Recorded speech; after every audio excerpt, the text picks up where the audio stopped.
सुरू. नमस्कार, मी अंजली वस्त्रे.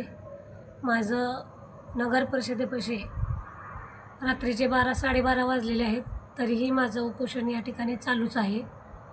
आणि आपले मूळचे नूतन PI आदरणीय बाजीराव पवार साहेब यांच्या सहकार्याने या ठिकाणी पोलीस प्रशासनही माझ्या मदतीला या ठिकाणी उपस्थित आहे.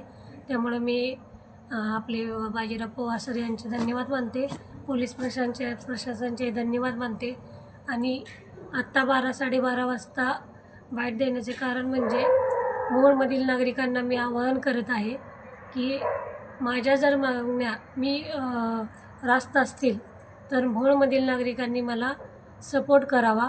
मी माझे आंदोलन लोकशाही मार्गाने शांततेमध्ये या ठिकाणी करीत आहे.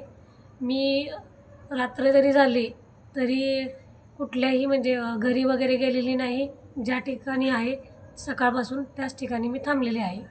तरी नागरिकांना मी आत्ताही विनंती करते की माझ्या मागण्या ह्या मोहोळमधील नागरिकांसाठी आहेत आणि नागरिकांसाठीच माझा लढा चालूच इथून पुढेही त्यांच्यासाठीच लढा चालू राहणार आहे. तरी माझ्या मागण्या जर रास्त असतील तर मोहोळमधील उद्याच्याला नागरिकांनी मला जास्तीत जास्त सपोर्टमध्ये थांबावं ही मी विनंती करते. धन्यवाद.